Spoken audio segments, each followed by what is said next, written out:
Buenas noches, hermanos. Es un gusto, como siempre, estar con ustedes en esta reunión de enseñanza donde vemos lo que Dios quiere enseñarnos a nuestra vida. Recuerda que estamos viendo el libro de Hechos, un libro muy importante en cuanto a la vida de la iglesia.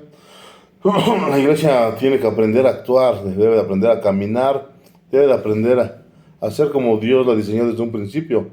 La iglesia tiene un diseño, la iglesia tiene un propósito, la iglesia tiene una misión. Y muchas veces da tristeza ver que el cristiano ignora esa misión, que ignora esa visión, que ignora el propósito en este mundo que tiene, ¿verdad? Su principal propósito de la iglesia es dar a conocer el Evangelio, las buenas nuevas de salvación. Pero muchas veces la iglesia termina siendo cualquier cosa menos eh, un lugar donde se enseña la palabra de Dios, ¿verdad?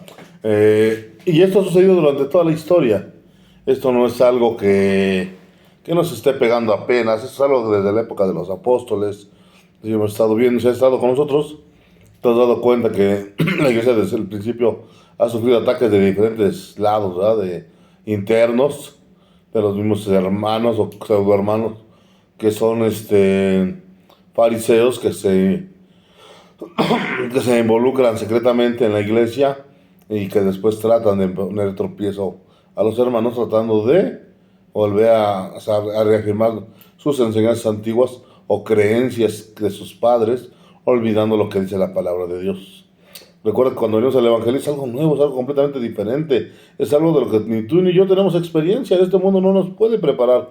Mas, sin embargo, cuando llegamos al Evangelio es algo totalmente nuevo, algo que debemos aprender a disfrutar, que debemos aprender a vivir, algo con responsabilidades nuevas, algo muy diferente a lo que estábamos acostumbrados en el mundo.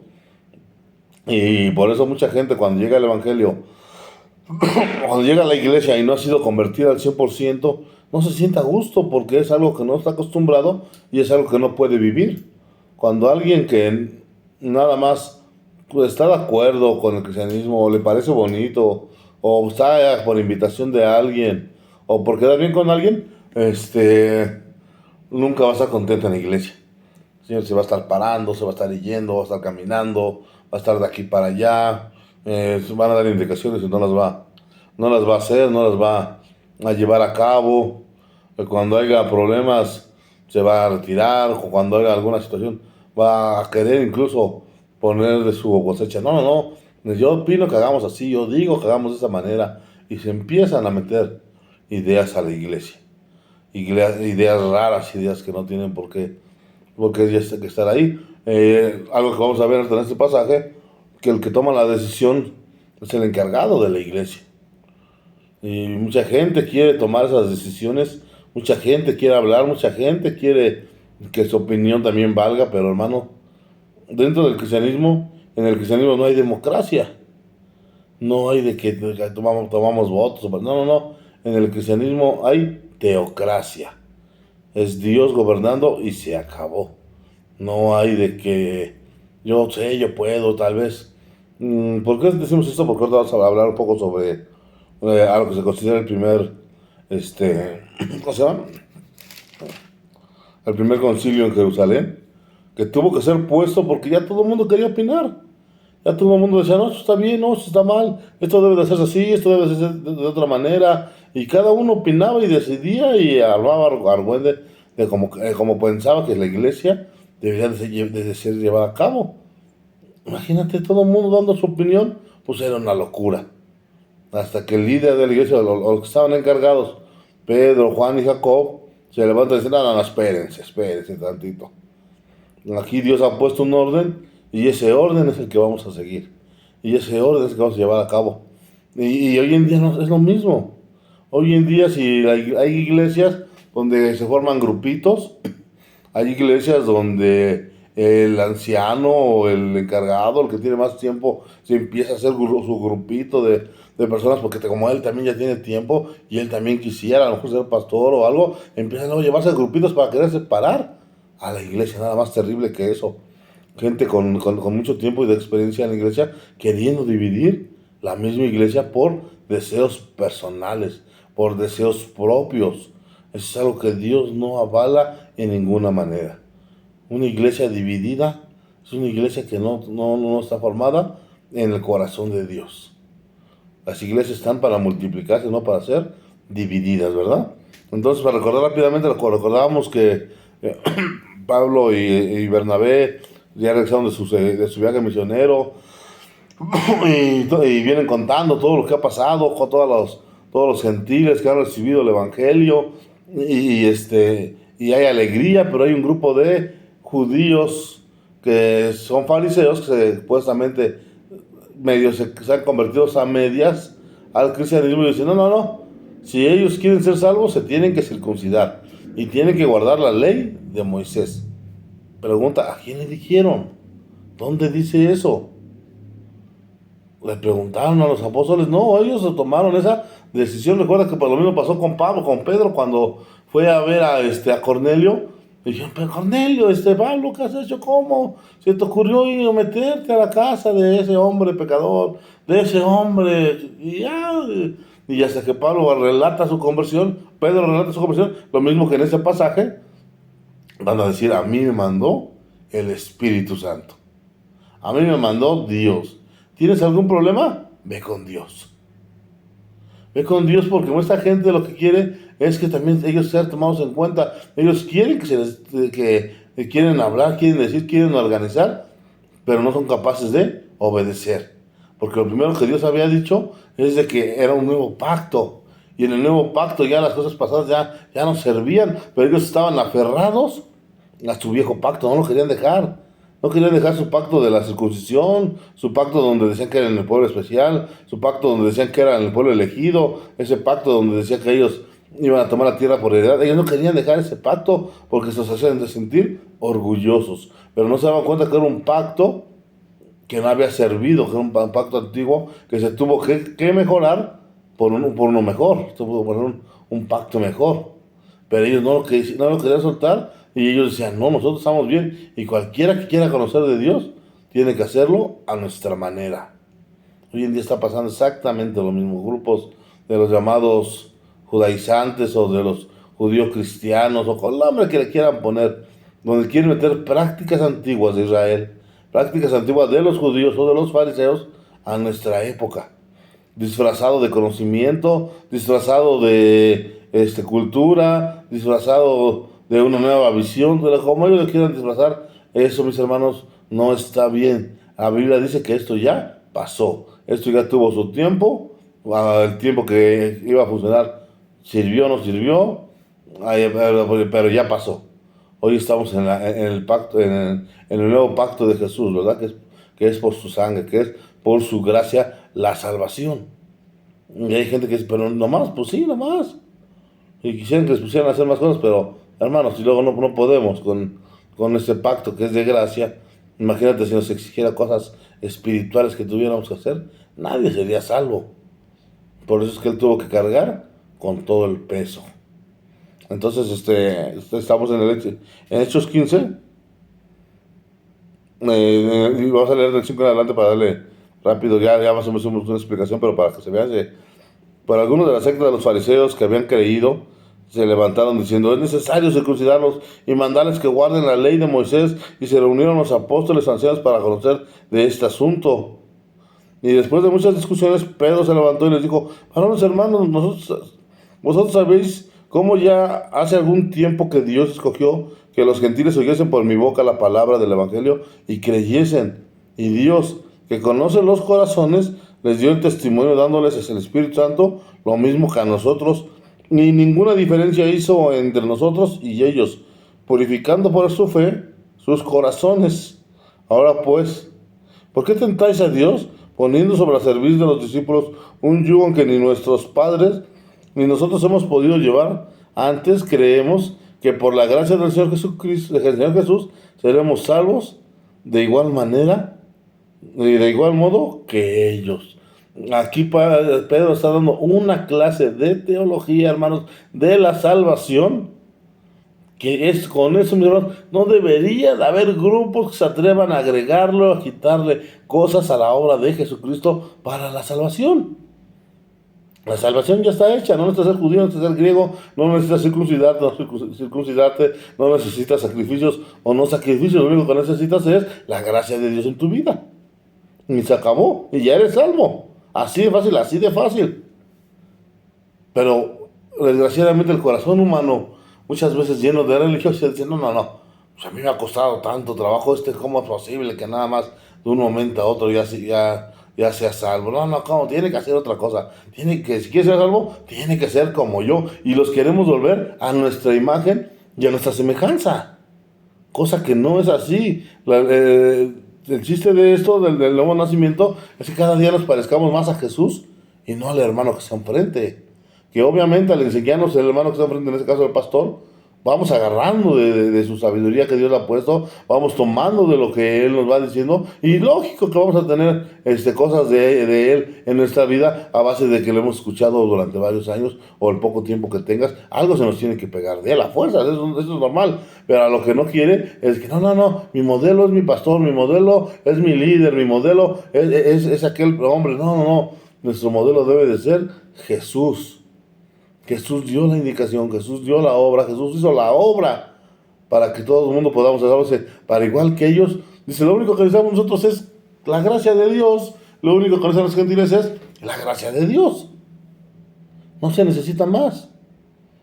Es lo que realmente cualquier persona que quiera ser salvo, es lo único que necesita. Creer en el Señor Jesucristo, aceptarlo, obedecerlo. Eso es lo que conlleva conocer a Dios. No querer hacer obras, peregrinaciones o sacrificios u ofrendas y llevar una vida descarriada. No, que muchos de estos hombres eran expertos en dar el diezmo, eran expertos en dar ofrendas, pero eran muy tranzas en su forma de actuar con la gente. Al judío en gran parte de Europa se le llegó a detestar porque eran muy ventajosos en cuanto a sus negocios. Y eso es lo que Dios no quiere, ¿verdad? Que muchas veces nosotros lleguemos a hacer como de una manera muy religiosa, tratando de parecernos al líder, al hombre, y no a él. Aquí lo que Pablo está diciendo, nosotros llevamos el Evangelio, les presentamos a Cristo, y eso es lo que estamos llevando. Y yo decía, no, pero también deben llevar las enseñanzas de Moisés. Dios queriendo que el hombre se parezca cada vez más a él mismo, a su Hijo, a Jesucristo, pero el hombre quiere que los discípulos se parezcan cada vez más a él mismo. Ahí es donde nos damos cuenta que esos hombres quieren formar más réplicas de ellos y no están preocupados por divulgar el verdadero evangelio, la verdadera palabra. Ellos quieren seguidores propios, seguidores personales, no de Dios. ¿Por qué? Porque esos seguidores personales son capaces de pedirle su casa, su carro, son capaces de obligarse a hacer cosas que ellos no quieran. Y muchas veces lo hacen. Llenos estamos de ejemplos de sectas a través de la historia que terminan haciendo muchas barbaridades en nombre de Dios, pero no es Dios. Es simplemente su mal entendimiento, hermanos. Por eso debemos de tener cuidado. Oh, qué bueno que aquí el apóstol Pedro se levanta y habló. Entonces, después de que esto dijo, en el versículo 12 dice, entonces toda la multitud cayó y oyeron a Bernabé y a Pablo que contaban cuán grandes señales y maravillas había hecho Dios por medio de ellos entre los gentiles. Mira, cuando Bernabé y Pablo llegan, empiezan a decir, no, mira, Dios hizo esto, Dios hizo aquello, y vemos esta ciudad, y pasó esto, y vamos a esta otra ciudad, y pasó esta otra cosa, y todo estaba maravilloso. ¿Y sabes qué? A la gente no le importó. Lo que a la gente le preocupaba es, ¿y se circuncidaron? ¿Y les presentaron la ley de Moisés? No, pero mira, pasó, no, ¿qué pasó con esto? O sea, hasta ahorita, hasta después de que la intervención de Pedro, es que el pueblo empieza a escuchar el testimonio de Pablo y Bernabé. Cómo la religión puede tapar los oídos de la gente. Lo mismo que decían con Jesús, ¿verdad? Estás viendo que está levantando a un paralítico, le está dando la vista a un ciego, y ellos se preocupaban pero lo hizo en sábado, lo hizo en día de descanso. A ellos les preocupaba más la transgresión del sábado, supuestamente, que el milagro o el favor que había recibido un hijo de Dios. Aquí estaban completamente igual. Ellos estaban más preocupados porque no les presentaron a Moisés y la circuncisión, que es que ahora ya fueran salvos. O sea, Pablo y Bernabé tienen rato que llegaron, ya tienen rato que están dando su testimonio, pero tienen rato que están siendo ignorados. Tan rato que dicen, sí, ahorita, después hablamos de eso. Primero, lo importante, ¿cuándo se circuncidan? ¿Cuándo la ley de tal? ¿Cuándo el rito de purificación de aquello? ¿Cuándo van a dar esto? ¿Cuándo aquello? La religiosidad, hermanos, es algo terrible para la iglesia. Quita de vista el sentido espiritual de la palabra de Dios y empieza a poner el sentido del hombre que está enfrente, del que quiere que se lleve. Por eso aquí cuando Pablo dice, y cuando ellos callaron, hasta que se callaron, porque no se callaban, desde que llegaron ellos y querían dar su testimonio, la multitud no los dejaba hablar, y si los dejaban hablar, ni atención les ponían. Por eso, mis hermanos, en un estudio, en una conversación, en un culto, pues es la Biblia que debemos acercarnos para oír, no para hablar. Hay que poner el oído atento, qué es lo que Dios quiere decirnos a nosotros como personas en ese momento. No solamente, sí, eso ya me lo sé, sí, otra vez lo mismo, debería de hablar de otra cosa. Hermanos, no. Presta atención a lo que se está hablando de la palabra de Dios, porque a lo mejor en tus quejas y en tus chismes y en tus cosas que llevas en la vida, no has escuchado el verdadero mensaje y escuchas lo que quieres, porque esos hombres escuchaban lo que querían, no escuchaban que Dios había hecho tantos milagros. Y eso que los apóstoles dicen, no, mira, pasó esto, quién sabe, pero ahorita primero vamos a arreglar otro asunto.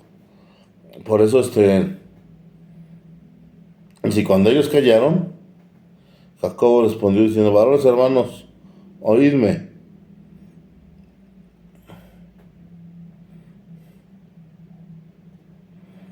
Simón ha contado cómo Dios vino por primera vez a los gentiles para tomar de ellos pueblo para su nombre, y con eso y con esto concuerdan las palabras de los profetas como está escrito. Aparece el líder de la iglesia, aparece el hombre al que se le tuvo que haber preguntado, ¿qué opinas? ¿Qué dices? ¿Qué hacemos? ¿Qué actuamos? ¿Cómo vemos? Pero se le estaban brincando su autoridad. Se le estaba brincando, como muchas veces en las iglesias hay gente que se trata de brincar la autoridad del pastor. No estoy diciendo que la nuestra, mis hermanos, aunque no lo creas, gracias a Dios, es una iglesia formada, una iglesia donde ha habido palabra y donde ha habido enseñanza, y se muestra, y aunque hemos pasado por algunos tragos amargos en el pasado, no hemos sufrido tanto como otras iglesias donde muchas veces al no haber disciplina, al no haber enseñanza, los discípulos, las ovejas, hacen de su vida un papalote. Hacen de la vida de la iglesia un papalote y cualquiera lo quiere llevar de aquí para allá.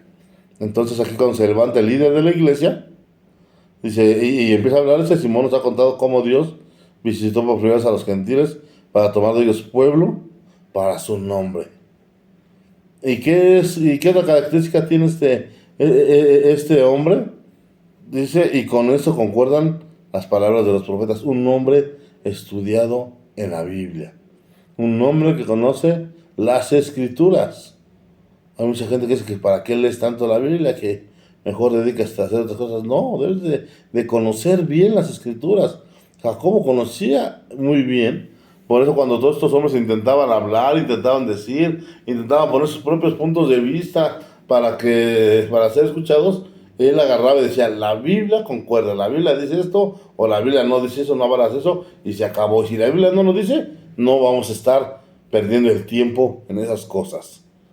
Por eso cuando después de que oyó todo el alboroto que estaba haciendo, y llega y ve todo lo que está pasando, lo primero que dice, a ver, esto que está contando Pedro y Bernabé, ¿qué creen?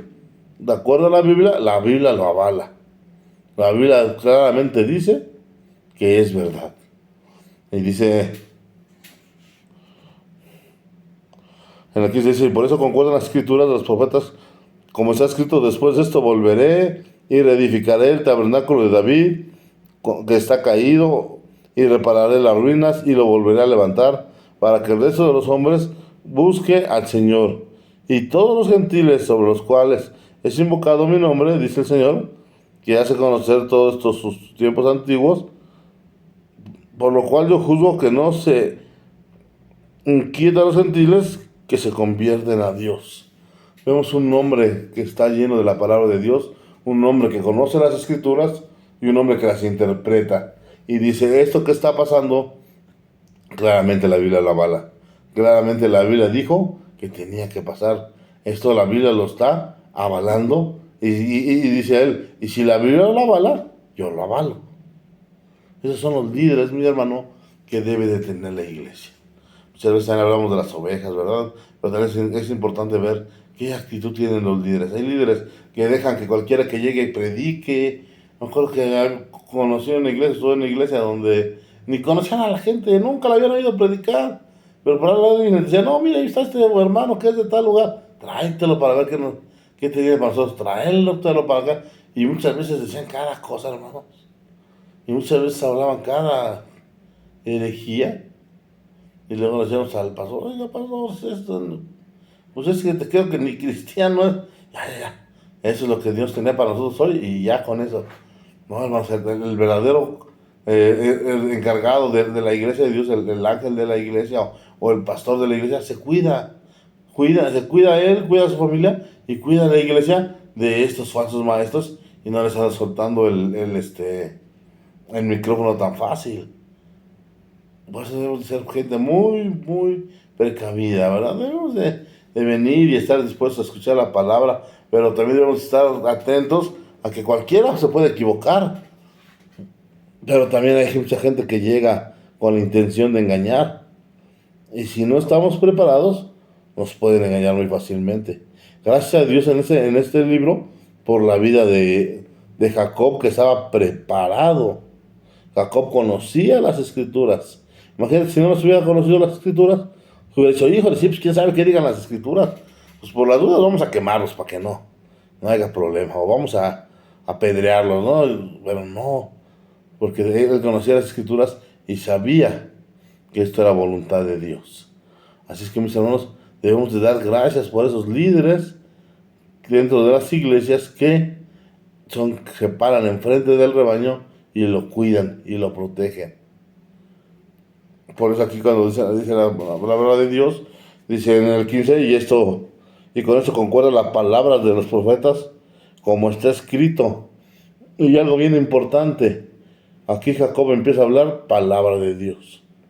No empieza su discurso con sus palabras, no empieza su discurso con su yo creo, yo digo, yo siento, yo pienso, yo anhelo. No, empieza con la palabra de Dios, dice, y da una serie de versículos que vienen en el Antiguo Testamento, pero muy bien seleccionados para la ocasión.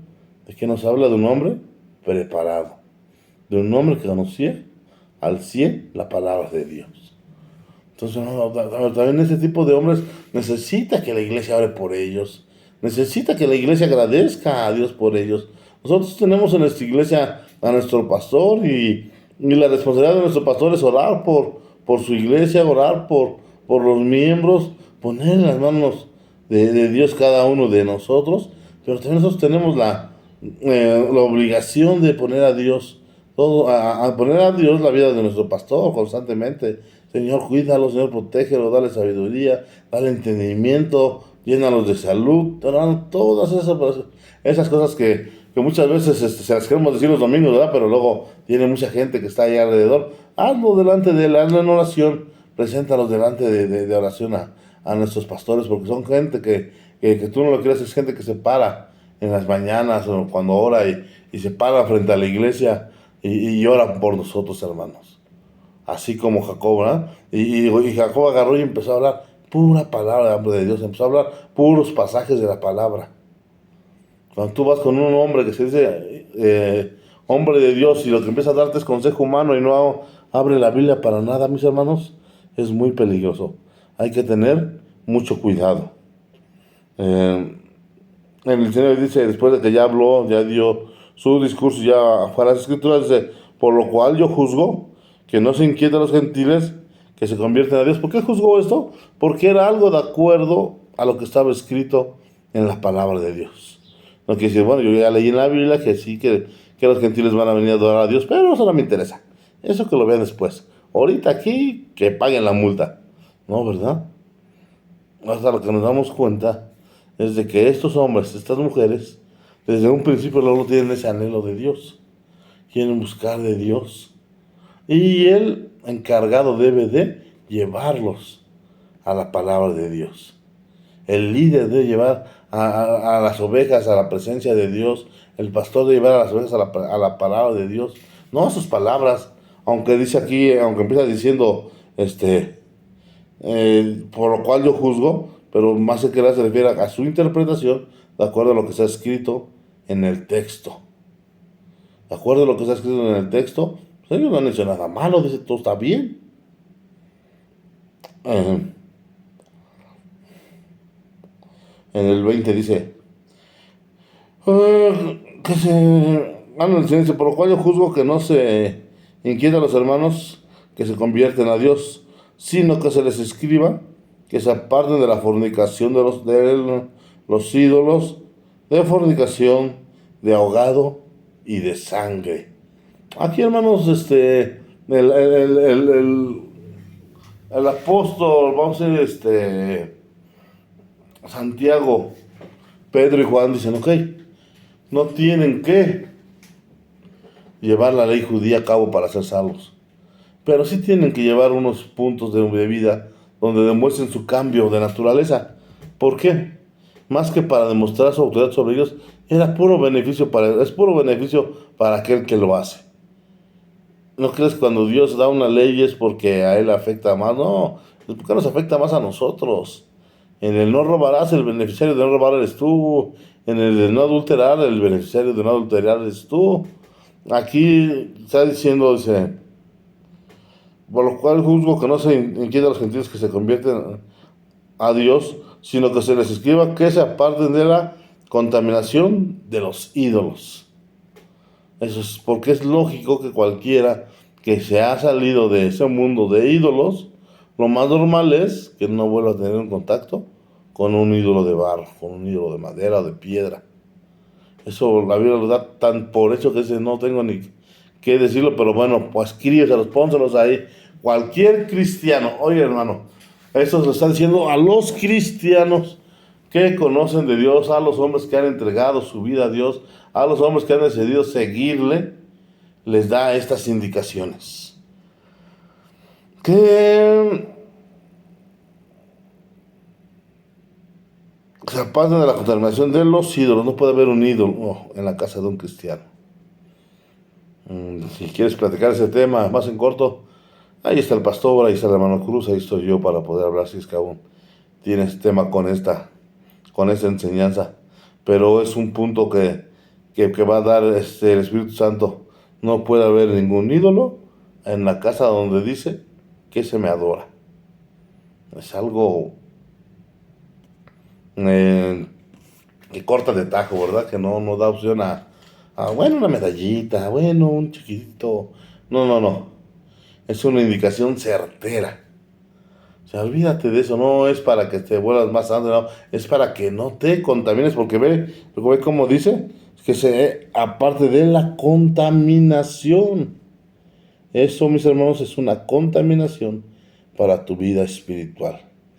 El que va a salir perjudicado por ese tipo de cosas es aquel que tenga estas pulseras, que el ojo de venado, que el chinito de la buena suerte, que la estrellita de no sé qué tanto. No, nada de eso, mis hermanos. Nada de eso sirve para estar en la presencia de Dios. ¿Qué otra cosa no debe de haber? Dice que aparte de la contaminación de los ídolos, y también hay una coma diciendo que también de la contaminación de fornicación. Porque cuando un hombre fornica, cuando tiene relaciones ilícitas fuera del matrimonio, el más perjudicado es el hombre o la mujer que tiene esas relaciones. Dios no quiere que sufras por todo eso, porque aparte si se descubre y todo se vienen meses o años de peleas, de pleitos, de contiendas, algo que no tienes idea, ¿verdad? Por eso Dios dice, no te metas en los ídolos, no te metas con la fornicación. Y también con que la contaminación de ahogado. Un animal que cuando se muere, lo primero que hacen es quitarle la sangre, porque si le dejan la sangre, empieza a contaminar la carne y la carne se echa a perder y ya no sirve para el consumo humano. Aquí, como veíamos el día de ayer, hay muchas cosas que Dios nos dice para nuestro beneficio, que no nos las puede explicar tan detalladamente, porque tal vez nuestro cerebro no alcanzaría a entender, o en la época en la que pasaba no hubiera alcanzado a entenderse. Entonces, a lo mejor hazme caso, no te contamines. Si comes carne de un animal que fue ahogado, pero que se le quedó la sangre dentro, lo más seguro es que te enfermes. En ese tiempo incluso hasta una muerte, porque pues no estaba tan regularizado esa situación. Y de sangre. Aquí la Biblia nos recomienda claramente no comer sangre. Y uno dice, ay, pero ¿por qué? ¿O qué tiene, hermanos? La sangre es donde vienen todas las enfermedades. La sangre es la que cuando tú haces estudios de que estás enfermo y te van a sacar un estudio de la sangre, ¿por qué aparece todo lo malo que estás en la sangre? Porque la sangre acarrea todo lo que tenemos mal, todo lo que tenemos mal. Igual hoy en día, imagínate cuántas cosas no les inyectan a los animales para que crezcan rápido y después engordar y matarlos. Y todo no se queda todo ese tipo de cosas que le inyectan pues en la sangre. Y si tú consumes después ese tipo de carne, te terminas contagiando. Te terminas siendo tú también víctima. Entonces, mis hermanos, te das cuenta, hay muchas cosas que Dios no quiere que hagamos, pero no para su beneficio de Él, sino para el beneficio de nosotros, sino para que nosotros no seamos los que pagamos las consecuencias más al rato. Seguimos avanzando. Dice, porque Moisés, desde tiempos antiguos en cada ciudad, porque Moisés desde tiempos antiguos tienen que en cada ciudad quien lo predique en las sinagogas, donde es leído cada día de reposo. Entonces, para eso vienen a los apóstoles y a los ancianos con toda la iglesia, elegir de entre ellos varones y enviarlos a Antioquía, ¿verdad? Entonces, cuando la iglesia aquí expone a través de los líderes su resolución, a todos les parece bien. ¿Por qué les parece bien? Porque se lleva un orden, se lleva una secuencia. Imagínate que alguien llega con una pregunta teológica así como esta o una pregunta más difícil que digan, pues ¿quién va a contestar? Y mandamos al que tiene menos tiempo, pues no. Lo condenamos, va a andar, a lo mejor no va a saber qué decir, o igual sí va a saber qué decir, pero le va a causar un estrés muy grande, ¿verdad? Entonces aquí, mis hermanos, vemos que Dios avala cuando las cosas se hacen de acuerdo a su criterio de Él, de acuerdo a su formación de Él. Y aquí termina diciendo, pues que el cristianismo no tiene nada contra Moisés. O sea, están las cosas que Moisés escribió, el tiempo que Moisés vivió en este mundo, las acciones que Moisés hizo, tuvieron una razón de ser. Y tuvieron este, tuvieron una razón de ser y tuvieron también un tiempo. Y se cumplió su tiempo. Y se cumplió la obra para la que fueron hechas esas palabras. Y siguió avanzando y hasta donde Moisés llegó, hasta ahí llegó. O sea, ya acabó el tiempo de Moisés. Ahorita estamos en el tiempo de Jesús, de la gracia. Por eso aquí el autor dice, a Moisés tiene quien lo predique cada 8 días. Y él no necesita ser predicado por nuevos predicadores. Hay que agarrar el evangelio y llevar y estudiar y compartir con la gente lo que Dios tiene para cada uno de nosotros, ¿verdad, mis hermanos? Por eso dice,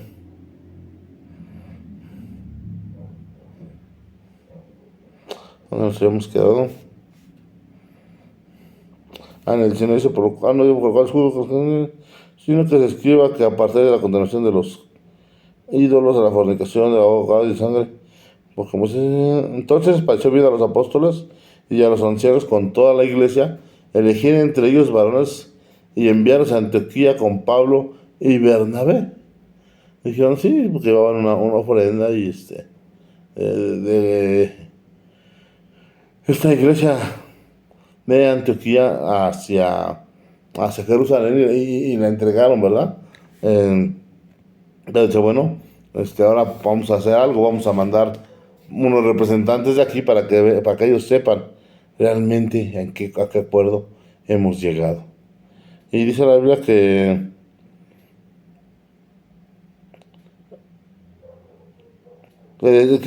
para enviar con Pablo y Bernabé enviaron a Judas, que tenía por sobrenombre Barsebas, y Silas, varones principales entre los hermanos, y escribir por conducto de ellos los apóstoles y los ancianos y los hermanos, a los hermanos de entre las gentiles que están en Antioquía, en Siria y en la ciudad, salud.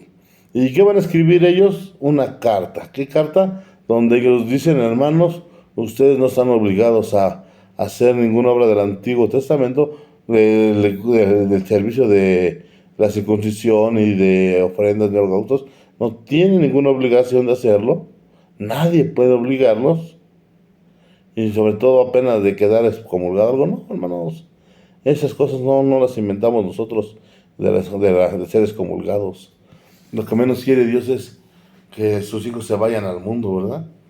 Pero aquí, mis hermanos, lo que nos deja ver es de que la iglesia debe tomar su papel en el mundo. Los líderes de la iglesia deben tomar su papel.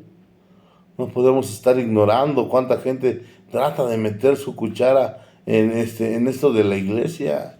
Hay mucha gente que ni conoce a Dios y son líderes de movimientos enteros, hermanos. ¿Por qué? Porque se gana mucho dinero. Porque lo ven como franquicias, lo ven como pues como que una manera de ganar dinero extra. Es algo que realmente da tristeza ver cuando las iglesias prefieren el dinero, traicionan la verdad de Dios y empiezan a estudiar y enseñar cualquier cosa antes que la palabra. Aquí nos enseñan muchas cosas. Aquí nos enseñan qué es lo que debemos hacer, qué es lo que debemos de guardar, cómo debemos comportarnos. Simplemente es de que nosotros quiéramos, es de que nosotros digamos, sí, Señor, yo me formo en esta fila donde se forman los obedientes, no donde se forman los que quieren estar pidiendo pruebas a cada ratito, o pidiendo condiciones, o pidiendo favores, y todo es para acá, para acá, para acá, para acá, y ven a Dios como un sirviente antes que como un Dios. Pues mis hermanos, en esta noche es todo lo que tenemos de parte de la palabra de Dios. Espero que nos ayude, que nos siga ayudando a avanzar un poquito más en cuanto a nuestro estudio de la palabra de Dios. No me queda más que invitarlos para el próximo domingo a las 10 de la mañana, donde la reunión es a las 10 de la mañana. Ahí te esperamos para que mis hermanos tempranito empecemos. Y me parece que es la reunión de mujeres, ¿verdad? Bueno, se lo pueden checar si es la reunión de mujeres. Pues si es así, ahí los esperamos también el sabadito. Pues por mi parte es todo y nos vemos para la próxima. Que Dios los bendiga. Hasta luego.